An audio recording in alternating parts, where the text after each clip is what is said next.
Quero convidar os irmãos a abrirem as suas Bíblias ou ligarem os seus smartphones no livro de Gênesis, capítulo 45.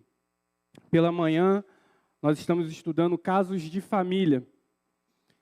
Temos visto famílias humanas, homens e mulheres como nós, que viveram situações que, se não fosse a graça de Deus, certamente estariam numa situação muito pior do que aquilo que a Bíblia nos orienta, nos mostra. E são famílias que nos servem de exemplos, para que possamos seguir também esse caminho, o caminho que algumas delas seguiram, confiando que existe um Deus que tem o controle de todas as coisas. Nada foge do controle do nosso Deus, amém? A gente precisa relembrar essas verdades todos os dias para nós mesmos. Nada foge do controle do nosso Deus. Gênesis 45, versículos 12 a 15, diz o seguinte: José continuou: Eis que vocês mesmos estão vendo, e meu irmão Benjamim vê também, que sou eu mesmo quem está falando com vocês. Anunciem a meu pai toda a minha glória no Egito, e tudo o que vocês puderam ver. Vão depressa e tragam o meu pai para cá. E lançando-se ao pescoço de seu irmão Benjamim, chorou. E abraçado com ele, Benjamim também chorou.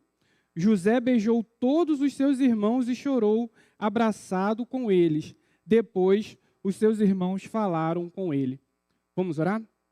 Pai, nós queremos te agradecer por mais essa manhã que aqui estamos, podendo celebrar, podendo cultuar o teu nome.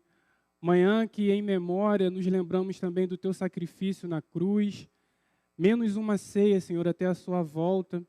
E nós oramos, Maranata, a hora vem, Senhor Jesus, que os nossos corações venham estar voltados, venham estar ansiosos por essa verdade, que um dia o Senhor voltará e irá nos levar para próximo de Ti, Senhor. Muito obrigado por essas promessas e por sabermos, através da Tua palavra, que é uma promessa verdadeira e que irá se cumprir, Senhor. Também queremos Te entregar, aproveitando, Senhor, cada trabalhador em Suas mãos, Senhor. Cada homem, cada mulher que o Senhor, através do trabalho, tem sustentado, tem abençoado. Queremos Te agradecer pelos nossos empregos. Aqueles que, porventura, se encontram desempregados, nós queremos Te agradecer porque ainda assim o Senhor tem sido sustento. Tenho certeza que não tem faltado pão na mesa daquele que é fiel a Ti, Senhor. E nós Te louvamos por isso também, Pai. Agora que é momento de nós estudarmos a Tua palavra, de nós ouvirmos a Tua palavra, que Teu Espírito Santo fique à vontade entre nós, que Teu Espírito Santo fale no íntimo de cada coração aqui, aquilo que o Senhor já falou ao meu coração, Senhor. E que todos possamos ser famílias segundo a Tua vontade, segundo a Tua palavra. Ajude-nos, ó Pai, a não sermos apenas ouvintes. Ajude-nos a não fazermos desse momento um momento mecanizado, um momento religioso, mas que possamos nos esforçar todos os dias para colocar em prática a Tua palavra e vivermos de acordo com a Tua vontade. É a oração que nós fazemos em nome de Jesus. Amém e amém. Irmãos, eu não sei se vocês conhecem a expressão família margarina. Certamente a família de José não era uma família margarina. O que é a família margarina? É aquela família dos comerciais, onde está lá o pai, a mãe, os filhos, geralmente tem um cachorro quietinho, onde eles acordam pela manhã com aquelas roupas brancas, sem nenhuma mancha. As mulheres já acordam com o cabelo penteado, maquiada, abrem a janela, entra aquele sol por dentro da casa, aquela brisa balançando os cabelos lisos. Enquanto o pão sai da torradeira, eles pegam uma margarina e passam enquanto estão conversando. Os filhos comportadíssimos, sentados à mesa, conversando. Que modelo de família, que família ideal. Gostaria de ter uma família margarina, mas eu não fui e não tive essa oportunidade. Não que a minha família foi uma família ruim, não. Mas esse estilo de família, onde parece que a perfeição reina, não foi a minha família. E me parece que também não foi a família de José. Me parece que, quando a gente lê nas histórias bíblicas, nós não encontramos esses tipos de família. Parece que isso é restrito a um comercial, a uma propaganda, a um marketing. José certamente não passaria em alguma entrevista para ter a sua família num comercial desse. Por mais que tenhamos lido um momento ou um recorte da história de José, onde as coisas estavam fluindo bem, onde houve uma reconciliação, abraços, choros, uma conversa de forma tranquila, a grande verdade é que esse não é o contexto geral da história de José. Esse é o final, e nós, por já estar escrito, nós temos a oportunidade de ver o final dessa história, mas ela não começa assim. Nos capítulos de Gênesis, quando nos é apresentado a história de José, nós podemos ver que José é uma família normal, viveu numa família normal, de carne e osso, como a minha, e talvez como a sua. Pode ser que alguém aqui seja a família Margarina. Depois vocês me ensinam como que é. Mas a minha não foi e a de José também não foi. E eu quero pensar sobre como podemos superar os traumas de uma família desajustada, de uma família não margarina. A primeira parte que eu quero tratar com os irmãos é que José, ele foi afetado pelos traumas de uma família desajustada. Percebam bem o contexto que foi a família de José e onde José estava inserido. Jacó era um camarada que tinha 4 esposas. Você participa da escola bíblica dominical, você lê a sua Bíblia, então você sabe disso. Jacó teve 4 esposas. Dentre essas 4, uma era sua preferida. Quem era? Raquel. Raquel era a esposa preferida de Jacó. Consequentemente, o filho que nasce da esposa preferida torna-se o preferido. E foi exatamente isso que aconteceu. José, apesar de não ser o primogênito, e nós sabemos que na cultura judaica a primogenitura tem um peso, José não era o primogênito, mas ainda assim era o filho preferido, ainda assim era o filho onde estava muito claro que ele era o filho preferido, não era apenas algo sentimental de Jacó, mas era algo visível para todos ali. Nós vamos tratar disso, trazendo alguns desajustes para essa família. José também ele sofre a perda da mãe dele. Raquel, quando vai conceber a Benjamim, ela não aguenta e morre. Então esse jovem, ele tem subtraído do seu convívio a mãe dele. Nós sabemos o quão importante é para a formação do caráter, para a formação emocional de uma pessoa, a mãe estar próxima. Não compactuo, e as irmãs me perdoem. Não, as irmãs não me perdoem, não. Eu não compactuo, porque é uma visão errada, eu não preciso pedir perdão disso, com essa frase de que mãe é mãe. É claro que mãe é mãe. Mãe é mãe e pai é pai. Porque Deus fez pai e mãe para fazerem a formação da criança. Então, assim, não existe mais importante ou menos importante. Ambos são importantes. Apesar de sabermos que, no caso de José, por não ter a sua mãe ali, certamente isso é um trauma. Quando eu era criança, quando eu era moleque, até hoje eu tenho esse medo, mas eu morria de medo de perder a minha mãe enquanto eu era criança. Uma que eu sou fruto de um divórcio. Então, eu e meus irmãos dependíamos exclusivamente da nossa mãe. E eu ficava pensando como seria da minha vida se minha mãe partisse. Então, me gerava medo isso. Não foi o caso de José, porque ele tinha ainda seu pai, mas certamente influenciou diretamente na vida de José o fato da sua mãe Raquel não estar ali. Além disso, essa família, ela vivia cercada pelo ódio. E por que desse ódio? Por causa dessa preferência que Jacó externava em relação a José. Todas as vezes, e nós já tratamos isso aqui em algum domingo pela manhã, que existe preferência na criação dos filhos, certamente essa família estará vivendo um desajuste.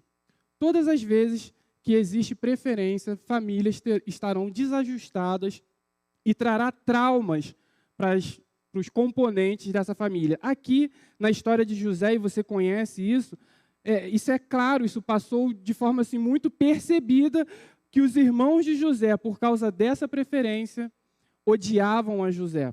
E me parece que José percebeu muito bem, porque as crianças percebem os sentimentos, aquilo que está circundando elas, e José vivia sobre essa perspectiva de que ele era o preferido. Há uma passagem em Gênesis, no contexto de José, que Jacó chega para José e presenteia-o com uma túnica, diferente de todas as outras que os irmãos usavam, porque é bem provável que todos ali usassem túnica, só que a túnica de José era algo vistoso, era algo que mostrava, que deixava claro a sua preferência. Era se como todos os irmãos usassem roupa de feira e José estivesse usando uma marca. Me fala uma marca aí, Felipe, tu que só anda de roupa de marca. Como se todos os outros irmãos usassem roupa de feira e José estivesse usando uma roupa da reserva. Vocês já viram roupa da reserva? Uma vez, meus irmãos, eu fui num outlet, onde existia roupas fora de moda, numa loja da reserva, e eu perguntei quanto estava uma camisa da reserva fora de moda. R$300. Uma camisa da reserva fora de moda.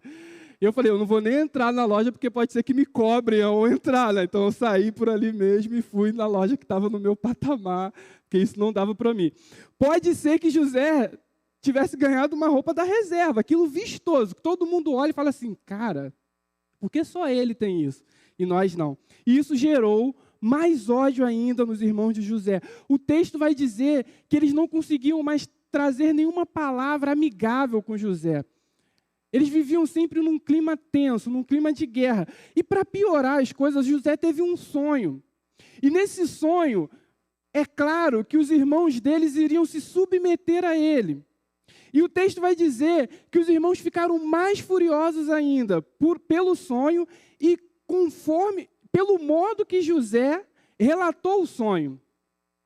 O que me sustenta a tese, o que me faz sustentar a tese de que esse camarada já estava com o seu coração meio voltado para o orgulho, meio voltado para a soberba. Ele é o tal, ele é o tal, ele é o tal. Talvez era a música de fundo de José quando ele estava cantando essa música. Então nós vamos ver que a família de José, diferente daquilo que nós lemos no início, era uma família desajustada. E esses desajustes certamente influenciaram a vida de José. Meus irmãos, quantos não são, nos dias de hoje, que ainda não superaram os traumas de uma família desajustada? Esse é o ponto 2 que eu quero tratar com os irmãos hoje. Muitos que aqui estão, muitos que estão nos ouvindo na internet, muitos espalhados pelo mundo, são frutos, são oriundos de uma família desajustada. De uma família que, assim como a família de José, passaram por questões, por processos que marcaram traumaticamente as suas vidas. Quantos são aqueles que, assim como eu, são frutos de um casamento que não foi construído de acordo com a palavra de Deus? Onde pai e mãe viviam em pé de guerra, ou então nem deram a oportunidade do filho terem os dois dentro de um relacionamento. Quantos não são aqueles que, por uma questão da vida, perderam, eu estou falando de morte, o seu ente querido, seu pai ou sua mãe, e tiveram que aprender a viver sem esse laço afetivo, sem essa referência de dentro de casa? Quantos não são aqueles que não tiveram um bom relacionamento com seus irmãos e brigaram por questões, talvez de preferência paterna e materna, talvez por qualquer outra questão, mas o grande fato que eu quero tratar nessa manhã aqui é que, se nós olharmos para nossas histórias, se nós olharmos para os nossos passados, pode ser que em algum momento, algum desajuste familiar tenha nos traumatizado. E nós estamos vivendo o hoje com lembranças do ontem. E nós estamos decidindo as situações hoje por causa daquilo que nos marcou lá atrás. E nós precisamos superar esses traumas, nós precisamos superar esses desajustes se nós quisermos viver e ver o agir de Deus em nossas vidas. É claro que esses desajustes, esses traumas não serão superados pela nossa própria força. Nós iremos tratar disso mais para frente. Mas para que haja uma cura, para que haja uma busca por uma melhora, nós temos que ter a consciência do nosso estado hoje. Tenho certeza que ninguém aqui vai ao médico se não sente algo. Ninguém aqui procura um especialista se ele não antes passa por alguma coisa e tem a consciência de que ele precisa de um especialista. E eu tenho certeza também que ao chegar no especialista, ele tem que diagnosticar a real situação para que aí sim possa haver um medicamento. É assim que funciona. E é exatamente assim, pensando nas nossas relações familiares. Deus está nos chamando nessa manhã para refletirmos como foi a nossa vida, quais os traumas que, porventura, ainda nos afetam, depois de anos e anos e anos, mas ainda está lá, guardado no nosso coração. Será que nós ainda carregamos sentimentos de ódio, sentimentos de dor? Será que nós ainda carregamos sentimentos contrários àquilo que a palavra de Deus nos ensina? Eu não sei. José viveu uma vida desajustada dentro do seu lar. Talvez você que está me ouvindo também é fruto de uma família desajustada dentro do seu lar. Eu durante muito tempo, carreguei traumas oriundos de uma família desajustada. Não que eram atos pensados, não era isso. É simplesmente atos envoltos nesse mundo de pecado que nós estamos, que nós vivemos. E durante muito tempo, eu não soube gerenciar dentro de mim a falta que a figura paterna teve na minha criação. É claro que Deus, pela sua misericórdia e graça, foi colocando homens na minha vida que conseguiram suprir, que supriram em mim algumas referências que eu precisava, mas nada substitui o pai e a mãe. Nada substitui a figura dentro da casa.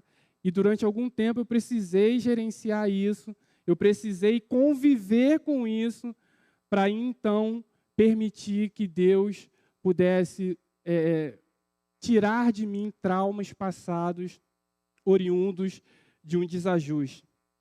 Quais são os desajustes, quais são os traumas que porventura você ainda carrega contigo?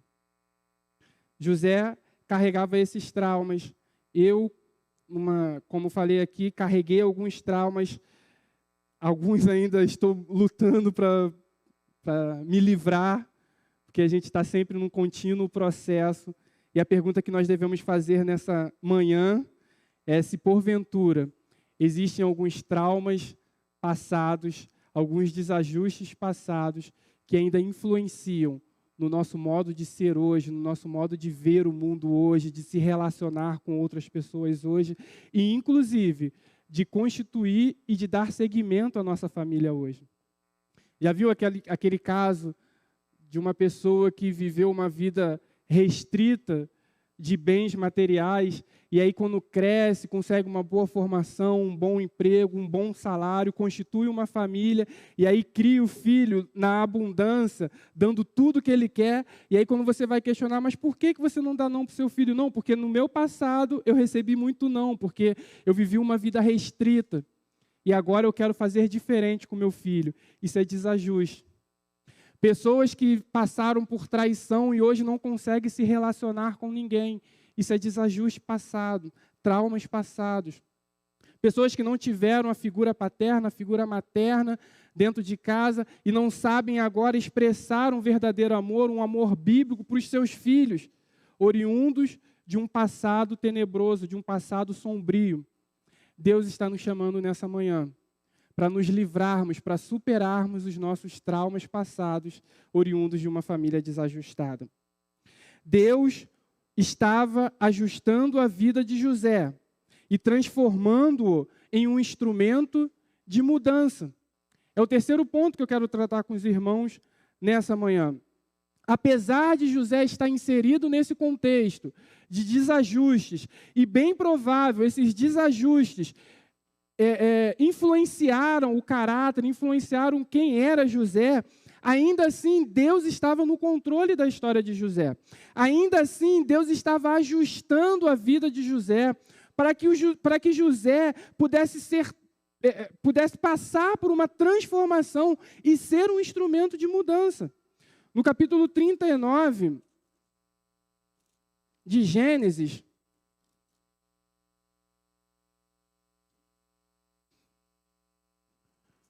nós vamos ver quando José já é vendido, você conhece o texto, José ele é vendido pelos seus irmãos, passa uma cara... Na verdade, os irmãos queriam matar José, jogam ele numa cisterna sem água, de repente vem uma caravana e os irmãos têm uma ideia brilhante, satanicamente brilhante, se eu assim posso dizer, e vendem José para essa caravana.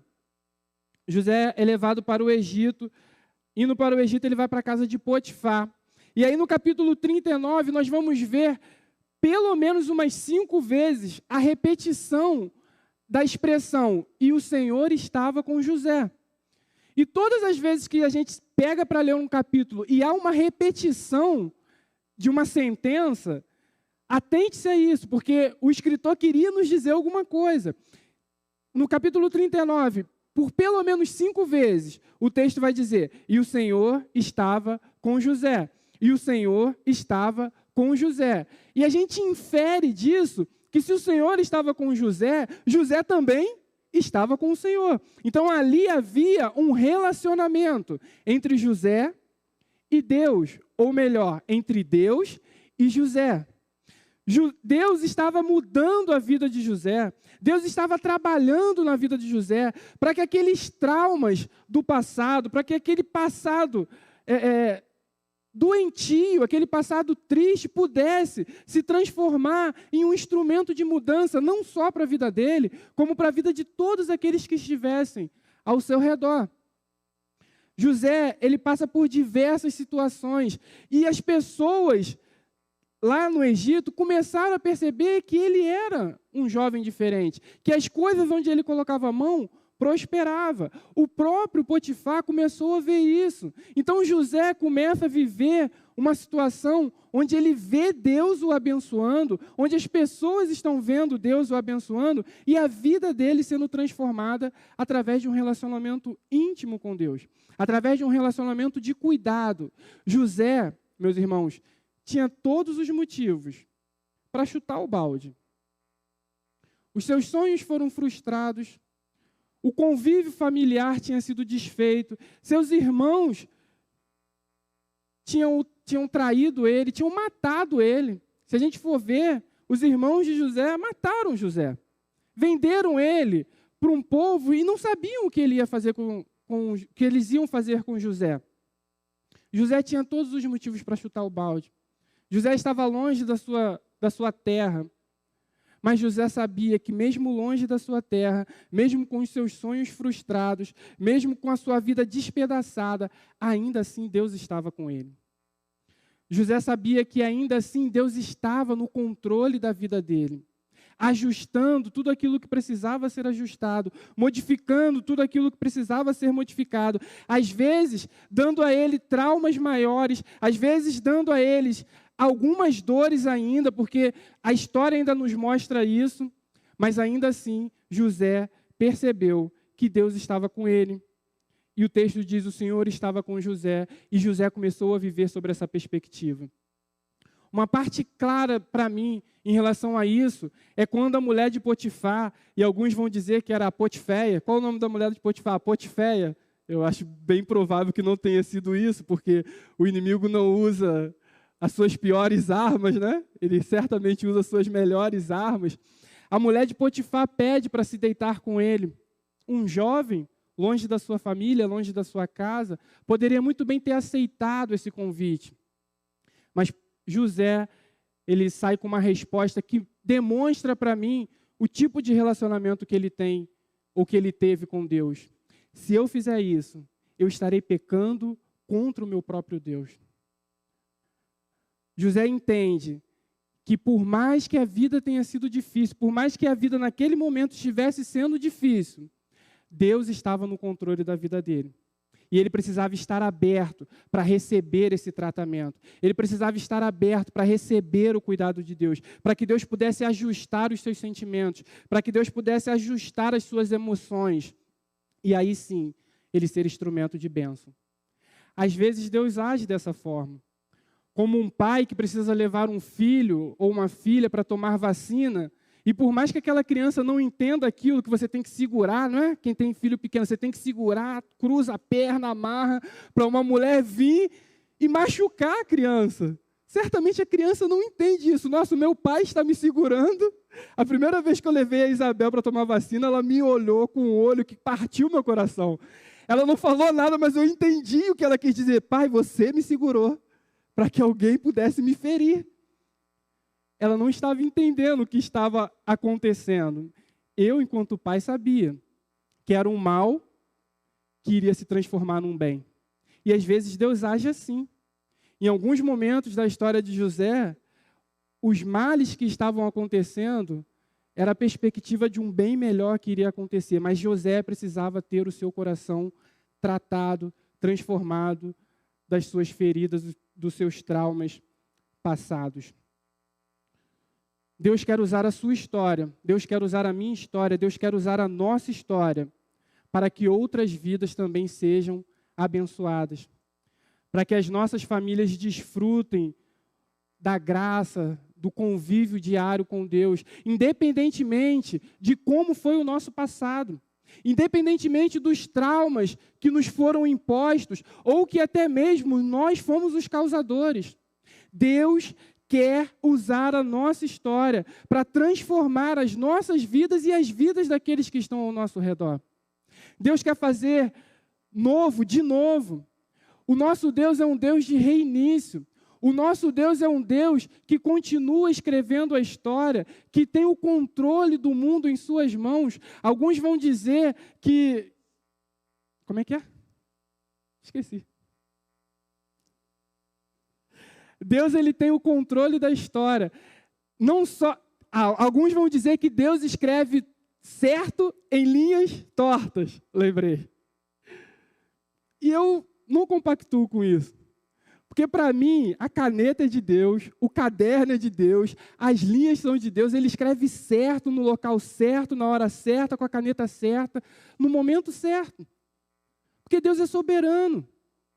Deus não criou o mundo, Deus não te criou, Deus não me criou e nos deixou entregues à nossa própria sorte. Desde quando nós nascemos, quando nós ainda éramos sem forma, Deus já sabia todos os nossos dias, Deus já tinha o controle de todos os nossos dias. E Ele tem cuidado de cada um de nós. E Ele tem cuidado das nossas histórias, Ele tem cuidado das nossas vidas, e Ele quer pegar a minha vida, quer pegar o meu passado, quer pegar os meus traumas e transformar em bênção para aqueles que estão ao meu redor e principalmente para mim mesmo. Porque foi nesse momento da história que nós lemos no início que José chegou. Depois de ter passado por tudo aquilo, e o tempo não nos permite discorrer sobre a história toda, mas você conhece, José entendeu, José compreendeu que ele precisava ser tratado, que o coração dele precisava ser um coração humilde, um coração que ama, um coração que entende que a posição de liderança é uma posição de serviço e não uma posição de se gabar para os outros.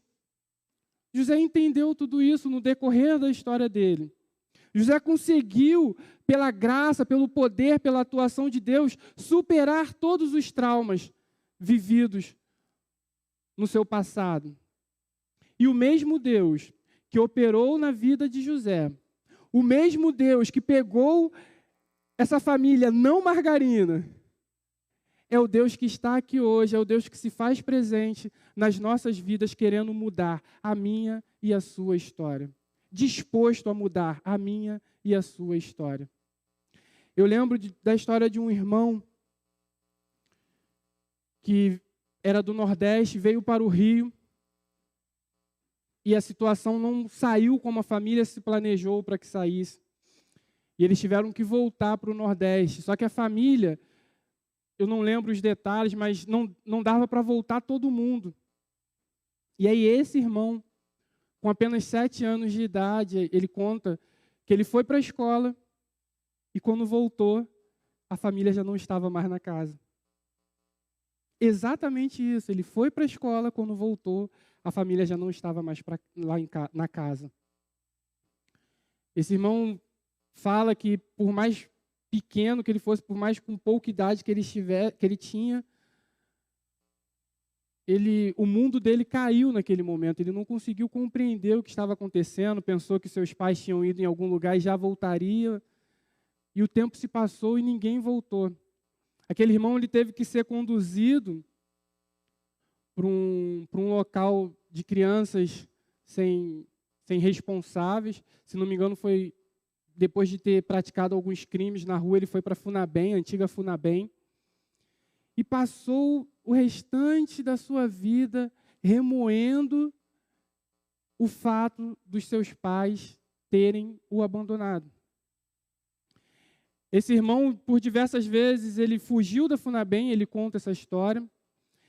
Em algumas vezes, ele ia para o centro do Rio e dormia ali na Candelária.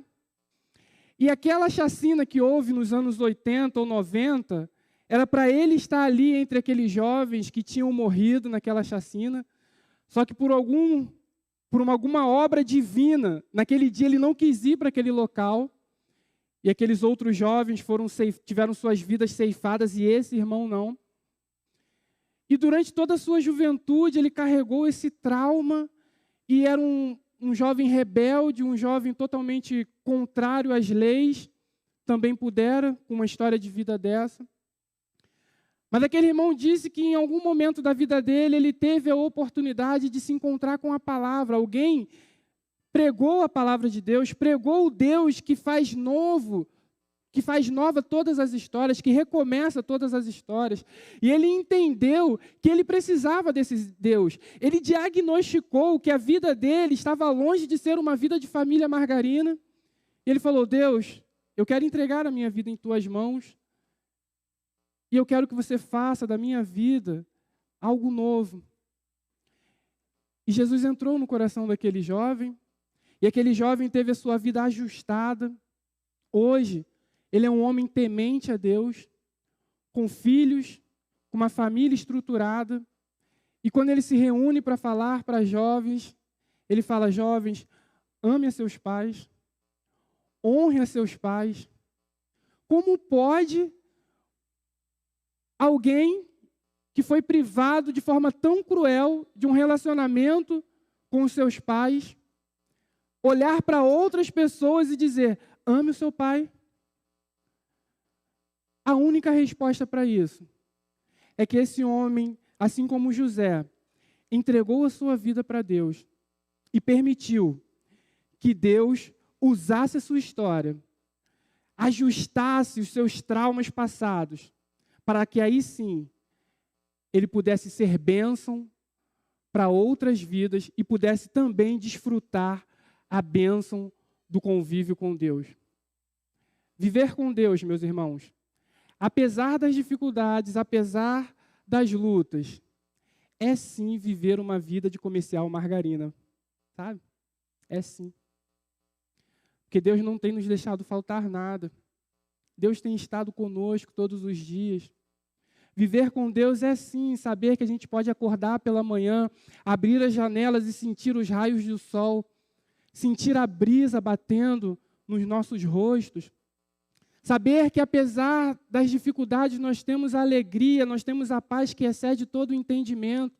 Porque o Deus de José, o Deus que pegou essa família desajustada e ajustou, o Deus que ajudou, ou o Deus que fez com que José tivesse os seus traumas superados, é o mesmo Deus que está atuando ainda na minha vida e na sua vida. Para isso basta, assim como José, nós andarmos com Deus, assumirmos um compromisso com Deus, tendo a certeza de que Ele não perdeu o controle da história. Não perdeu o controle da história de José, não perdeu o controle da história desse irmão, não perdeu o controle da minha história, não perdeu o controle da sua história. Independentemente de como foi o seu passado, nessa manhã Deus está te chamando para viver uma vida de comercial de margarina. Em alguns momentos pode ser que o pão queime, em alguns momentos pode ser que não tenha sol, tenha chuva. Em alguns momentos isso pode acontecer, mas Ele se fará presente em todos os momentos. E isso nos basta. Ele se fará presente em todos os momentos. E isso já é a certeza de que a minha vida com Deus é uma vida de comercial de margarina. Que Deus possa nos ajudar, meus irmãos, a superarmos os nossos traumas passados, a não ficarmos presos naquilo que o pecado nos acometeu lá atrás e possamos viver uma vida para a glória de Deus, uma vida triunfante, uma vida abençoada, não só para nós mesmos, mas para todos aqueles que estão ao nosso redor. Quero deixar para os irmãos 2 lições preciosas para sairmos daqui com uma síntese daquilo que tratamos nessa manhã. Quando você assume um compromisso com Deus, não existem circunstâncias que te desviem dos planos divinos. Conversando com o pastor Fernando, na terça-feira, tratando sobre esse tema, ele chegou a essa conclusão, passou para mim, eu falei, tá aí, anota, anotei. E se me abençoou, certamente vai abençoar os irmãos. Quando você assume um compromisso com Deus, a iluminação foi dele. Não existem circunstâncias que te desviem dos planos divinos. Não importa como foi o seu passado, Deus quer mudar a sua história e a história de todos aqueles que estão ao seu redor. Não importa como foi o seu passado, Deus quer mudar a sua história. Deus quer mudar a história de todos aqueles que estão ao seu redor através da sua vida. Como diz Paulo, uma coisa eu faço, esquecendo-me das coisas que para trás ficam, prossigo para o alvo. Prossigo para o alvo. E o bom é que nós não iremos prosseguir sozinhos. Deus está conosco. Deus quer mudar a história das nossas vidas. Que possamos desfrutar desse privilégio, esse privilégio que é ter um Deus que não nos deixe entregues à nossa própria sorte. Que Deus nos abençoe. Que Deus nos ajude e que nossas famílias sejam famílias que desfrutem dessa verdade bíblica. Deus abençoe a sua vida, meu irmão, em nome de Jesus. Mundo busquei, mas não preencheu-me. Canções tão vazias, tesouros que um dia se consumarão.